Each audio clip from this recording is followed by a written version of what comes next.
Well, to segue into that, not to bring the show to a grinding halt, but I did want to. I've like how much of that do you tie to this new word privilege? Like, do you look back on that and go, oh, certainly. I had no idea, that I was doing shit and getting away with it. Black guy in the front row just ran out of here. I mean, he didn't just walk out. He scurried. He's like, he was like, I come here to get away from this shit. Thought he'd talk about Pokemon. It's certainly like that. Yeah. The hashtag, what is it? White privilege means is that what it's? They just said they had a little swell, and I clicked on it because I knew what I was going to see, and I wanted to study it's just like a little pastiche of like. I kind of feel like it's just like, as you look at it and you just shudder, and sometimes you're mostly shuddering, of course, when you're seeing like the reflexive, reverse defensive like racism, like so you see like it's just like a lot. It's just like this weird outrage where it's like. It's like somebody going when no matter what you do, it's not good enough because you're white. As white, it's like when you're getting blamed for everything, just because but they don't understand you worked real hard. And you're looking at it going I'm trying to fit but then and so you look at those people and you go like, okay, so that's like you're out off on an ice floe, like you're gone, like you're doing something that's like it's some. It's like what connection is ever going to happen there? But then you look at other people that are kind of like I'm not going to riff an example, but I feel like there is like a substrata of people that are technically responding to the concept of privilege with a bewildered, logical attack back, where like privilege, I would there's like a substrata of them that might be worth engaging just a little bit. That person is a potential ally because that person's bewilderment might actually just be based on genuine confusion and logic and lack of experience. What'd you say? You want him back. Oh yeah, no, he's great. It's great. That's Black Dave from Community, by the way. No, I know. Yeah. Darsan. Anyways, whatever. Can you try to riff an example? I'm not totally sure. No, I honestly can't. I really can't. It wasn't like I saw one thing that I was like, oh, I'm identifying that. I was more like I was looking at like this like oil and water, or what is there something in between? When a hashtag like white privilege means starts trending, you know that it's going to be a bug zapper for. Like beautiful creatures and also like horrible, disgusting ones. Like it's just going to attract and so I was just trying to identify like a kind of like there was like there was the proper use of it, and then there was like all these different bubbles coming off, and I was trying to identify them, and I was wondering like, are we going to keep? I read an essay in I think New York Times. It was a guy who wrote a thing. I think the headline was a week from hell, and there's some the theme of that just being like I was kind of talking about this the previous episode before it became extra topical, but the idea of like, is this shit gonna hit a point where we actually where we start to it actually becomes like just we have to deal with it in a sense that it's like smart people actually start like actually going like, okay, we have to like learn to deal with dumb people. You don't deal with them by going like, you're so dumb. You stick your finger into that wall of jello that is dumb people, and like your quarter of your identity is now inside dumb people. You're trying to prove that they're dumb, and it's like you make yourself dumb by trying to prove that. Like a genuine like elitist, their worst nightmare is that there's like a new world order forming around them because some people think they know better than them. I just like sometimes maybe split the diff and go like, so what if we were better than them? And like, what if the answer is if you genuinely felt that way, I think you'd find yourself treating them politely. You might be a redneck. Because I don't imagine that guys in white lab coats, when they're trying to figure out if deodorant gives you farts for some corporation and they have to kill 10,000 rats to do it, I don't think they walk up to each cage, pull the rat out, and go like, "You piece of shit, you fucker, don't look at me!" I think they go, "Nice baby, pooty," and they fucking run them over a deli slicer. Because I think that because they're like, well, there's no point to engaging this motherfucker. So if you feel that way about ignorant people, the evolution might be that we start to go, wait, they're actually beyond hope. They don't think for themselves. Like no real point in like pointing your finger in their face and like spitting at them because you have intellectual people on both sides of the spectrum of like politics, like to the far extremes of politics, that are quite intelligent people who believe completely antithetical things to each other. Like, who's to say which is right? And also, like, the people that fall in the middle, these mice that you want to run through a deli slicer, like, they're just being pulled in two completely different directions by a bunch of intellectual weirdos. Like, who's right and who's wrong on that side? Like, I've talked to people that, you and I both hate politics, I think, by and large. But like, I've talked to really smart conservatives, really, really intellectual people who believe things that I just can't really dig at all. But they've thought about it. They've given a lot of thought, and they're compassionate people and smart people. Like it's like I just don't understand. It's the talking to somebody who's just a Trump supporter. It's like there's smart people that are Trump supporters. I can't believe that. There fucking are. There really are, because they're going to vote for the person that's going to run against Hillary, and they've given it a lot of great thought. I think a lot of people wish they had another candidate. I think on both sides. Yeah. It's always the lesser of two evils. Yeah, but that's a horrible thing, isn't it? Isn't that awful? It's the worst thing in the world. I think it's a sad admission that. But this word "smart," though, you're talking about what you're saying. There's people who are Trump supporters who are so smart that they see the benefit in a long-term weird Illuminati game of having a crazy orange Nazi be president for 4 years. Or like a Zen philosophy where, if the pillars crumble, then there will be more floor space. I've talked to very smart, thoughtful, compassionate people who believe things that are weirder than Trump. Like this. People have their own ideologies based on all sorts of different things. But I support people who say, I believe the world is still flat. I believe that we never landed on the moon. I think Bigfoot's out there, all that stuff. Like I wouldn't bully those people and go like, yeah, but because I don't believe that those beliefs come from dishonesty. I don't think that if a political candidate is standing in front of a podium and saying a sentence that you would never say at a cocktail party ever in any form, no matter what strata of cocktail party you were at, or any social environment, any environment really other than behind a podium, that like it's some weird, strange statement about the state of the world, and then everyone applauds and it's all this stuff. Like, there's a certain level where you're like. That's not a philosophy. This is a person in an act of sedition. This is a person who's trying to take advantage of ignorance and vulnerability and fear. Like they're just rolling into it like a low, like a liquidy, like primal viscous infection. I think both sides are actively trying to seduce ignorance like equally. Like, for sure, I'm definitely not doing no tap dance for no alternative to Donald Trump. Like I'll bore the hell out of you with why you won't walk away from me knowing who to vote for.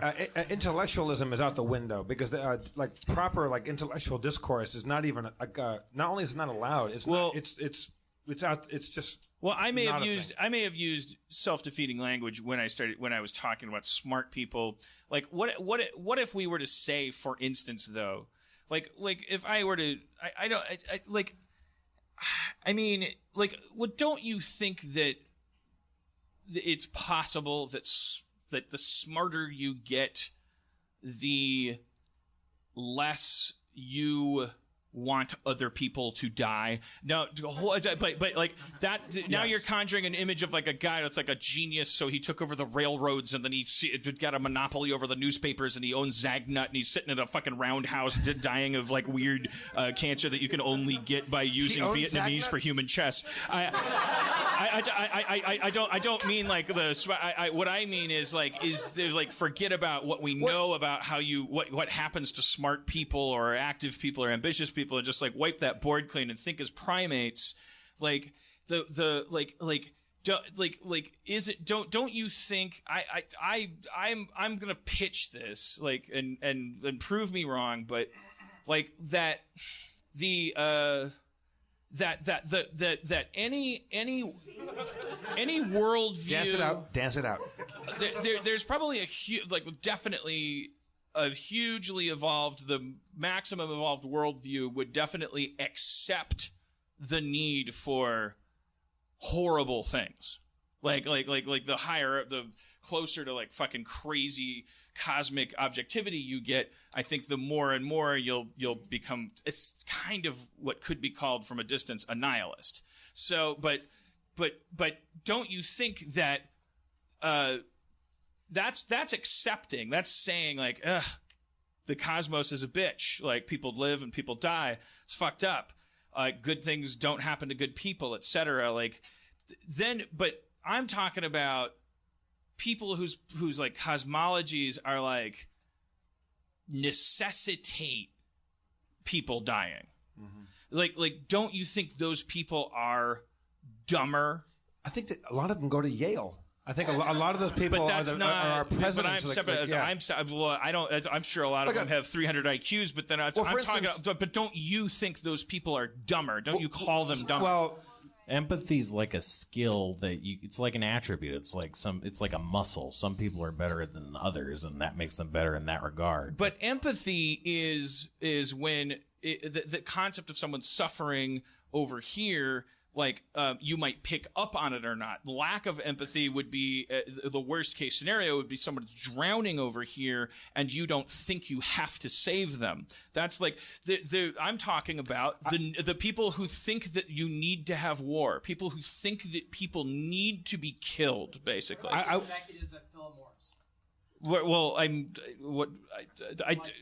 that's negligence. He said, "What about executives at a tobacco company or something like?" What about that's Vin what we Diesel? all do to all of each other. But what about Vin Diesel? Well, I would say this: like, I was very lucky to go and do a few USO tours, like travel around and around the desert, perform for troops. And if you perform for the Big Red One, these are kids that are poor kids. They're tip of the spear, first ones in every battle that we've probably ever fought, since the very beginning. And if you talk to them about like killing, like they're all for it. Like it's like, let's go get them, blood and guts. They love it.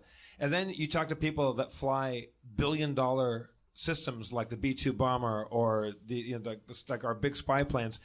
These are people that have higher educations and they've read poetry. And they have they know Shakespeare and they've read Voltaire and they know music and to an extent that these other kids probably don't. They've never been exposed to it. Their take on death is very different in my conversations with them. They're not happy about killing people. They don't want to. They hope they never have to.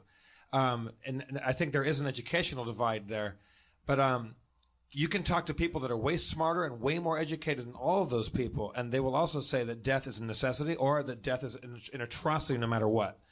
Well, I'd stop you. I'd go like much more provincial and go like, yeah, the guys with the bayonets, like you're not. They don't let them in the fucking airplanes. You just said it. Like it's like, and but those guys might have 200 IQs, but I'm saying like there's guys that are way richer and smarter and have bigger and more access to education than the guys that fly the bombs. There's these expensive planes around that would rather kill people than the people flying those planes. I talked to a bomber. I was in the line at a PX, like the general store at a base, and I said, "What do you do?" And he goes, "I'm a bomber." I said, "Look, like physically, like actually, what do you do?" And he goes, "I'm the guy that bombs. I hit the button. I'm looking through the viewfinder." And I was like, "What do you see in the viewfinder?" And he goes, "I see people running." And he got real bummed out. He literally had a Snickers in his hand, and I was like, like, getting the Gatorade or whatever in the morning. And I said, like, who are those people? And he goes, not our targets. I go, who are those people? And he goes, women and children. I go, where are your targets? And he goes, they're underground. I said, do those people that you see in the viewfinder running have a chance? And he goes, no, they're dead. I go, how do you deal with that? And he goes, first of all, you don't. And second, the only thing I can take away is that I'm 5 miles away when it happens. I go, how do you know if you got your target? And he goes, not my department. And this is a guy who is very, very, very smart. Because they don't let you fly that thing. So your point is that I'm implying that the smarter you get, the more compassionate, the less brainwashed or murderous you get. And your point is that smart people can be fucking drones too. So I guess if we're both right, maybe we need to measure. Look, my point is. I think if you have a compassionate soul, like Spencer said, if you can measure people besides something, like you can pick any variable you want to sort a list of 8 billion people.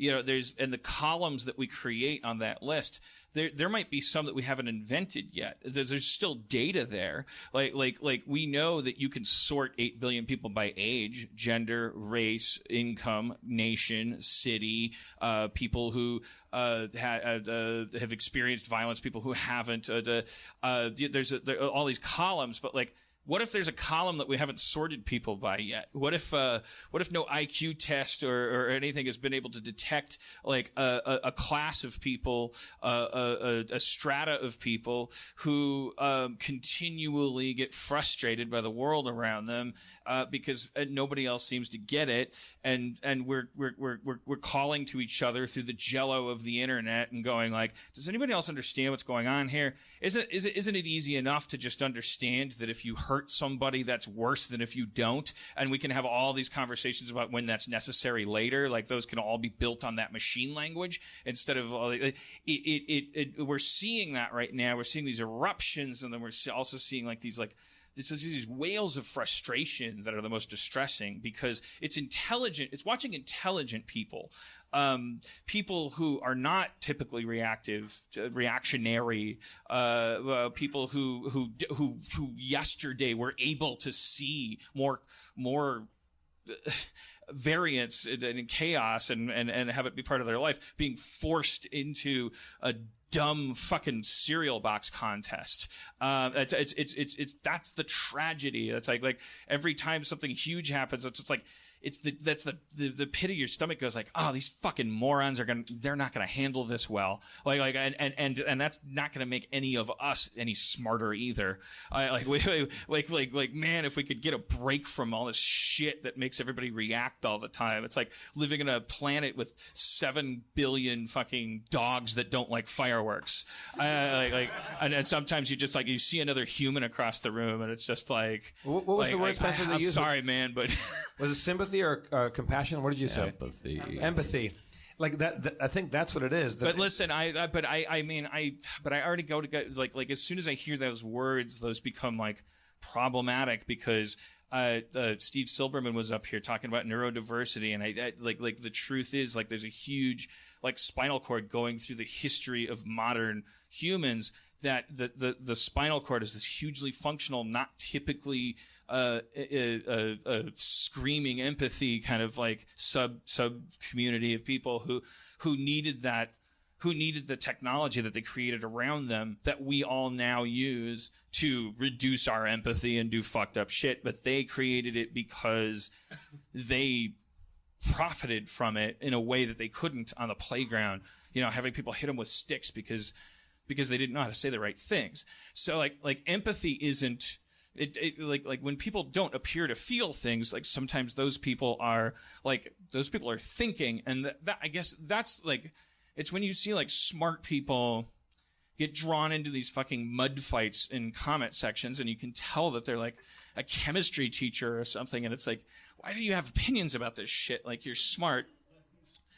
And part of the reason is because those people think that, like, as far as like interacting with people, like that they're supposed to do it through different channels. And anyways, I think my point is, like, we have to figure out how to tell the morons from the non-morons, and we have to actually be racist about detecting morons and go like, that's the only actual dichotomy.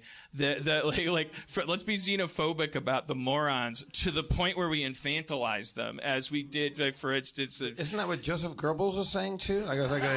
Yes, it's a strategy you use when you want to overpower and use a population instead of informing them and engaging them. Yes, that's what I'm advocating. I'm saying fight fire with fire. I'm saying but we have to identify our quote unquote race. We have to identify our color.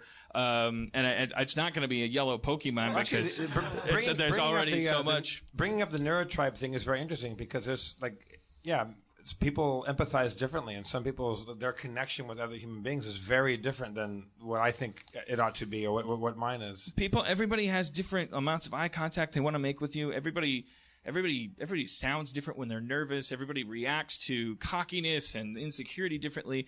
It's a mishmash of some house they grew up in, some block they grew up on, and like huge giant number 8 scoop of fucking uncontrollable genetics that are so much less controllable than we'd ever love to think. But like, just like everybody's like, until you get somebody to actually say, I don't like you. Don't assume they don't like you. We need to move forward into a culture where there's like checks and balances there, where you can go like, oh man, there's so much shit happening where it's like we project onto people. We go like, oh, these fucking assholes. Like, it's just when you read one of these comments under one of these things, it's like, and you just like, you stick like a scalpel into that fucking owl pellet and pry it apart and breathe any air into it or liquid. It's like, it turns into a fucking crazy, weird triple squirrel, like it's like this history of what this owl ate. It's like a fucking like, what the fuck is this? Like, what expertise are you bringing to bear here? It's like how is anybody not being that honest about like what they're actually feeling and what they're fearing? They're so close to just saying they're afraid, but it comes out completely inverted. It's like the way that we say I'm afraid of you is I am not afraid of you, and you would like me to be afraid of you, but I can beat you up, so fuck you. Like we say everything but I'm afraid of you, which is just like it's so really good start to a conversation. If you could isolate all these morons, what would you say to them and what would you do with them? I don't know. Jeff, right now I would walk out, close the freezer door, and flip a fucking jigsaw switch that cued a video of me going, 85% of America. You don't know me, but I certainly know you. For years, you have fucking thought things. Typed things. Every time you saw a blinking cursor, you thought it meant you had something to say.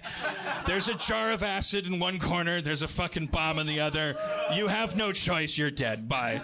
And then I would that's the mood I'm in when shit gets like to the point when it redlines. Like I go super villainous. I go like, let's fucking kill everybody. Don't you think that's not a good response? As a creator and as an artist, like let's say you're a painter, like humans have learned to deal with suffering through the one thing I think that we've created that the other animals haven't is art to deal with how fucked up things are. What can you do as an artist to assuage that? Anything? Harmon Quest on CISO. Coming to you this Thursday, all episodes. Yeah. July 14th at the, what's it called, theater? Oh, they think that's July 12th, actually. Oh, is it? Yeah, come to the premiere. It's at Ticketmaster. No, maybe it's not. It's not, actually. It's somewhere on the internet. It's on the No, it's on the internet. We're all going to meet up on the internet. But most importantly of all, San Diego Comic-Con show. You gotta come there. That's at the Balboa Theater. That's on Ticketmaster. There you go. What night is that, Steve? 22nd. July 22nd at the Balboa Theater. Is it taping and streaming, Steve, the Comic-Con show? Is it taping and streaming? Don't we have some of One Direction? Who's coming? We have huge guests. It's not One Direction. It's Zayn. He left. We just have Zayn? Yeah. Oh, we're fucked. But I think he's going to be doing a double appearance with Adam Levine. Is that a person? Levine. Yeah, I call him Levine. Wow. We go way back. Before he tried to pronounce it all cool and stuff, he was just Levine. Yeah. I was going to say I'll write as people are seating. As soon as they open the house, I'll have a laptop open. I don't know about this. Sorry, Eugene. And I'll write, but it's not really one person. But it's not really gonna draw people to. Well, the you're event. going to write things that were visibly up on the screen, and you're writing the community movie. Well, I was live. trying to think of equivalent, something I could write so people could watch me write. But it's not going to lure them in because they're like, well, I could. Certainly, if anything interesting happens, I'll watch that on YouTube. What if you write the next Jaws? But it doesn't matter because it's not. You have to think of a thing that they can only see if they come there, right? Or that's why a human guest would be the best. And all right, were we going to get the guy from Hamilton? What happened to him? Oh no, he's coming. Yeah, he's going to be there at the show. Yeah, Adam Levine dropped out, but we got Lynn. Did we get? Yeah. It'll be great. Okay. We also got Bulbasaur. He'll be making an appearance. Yeah. We have all the juggalos. They're all coming. Yeah.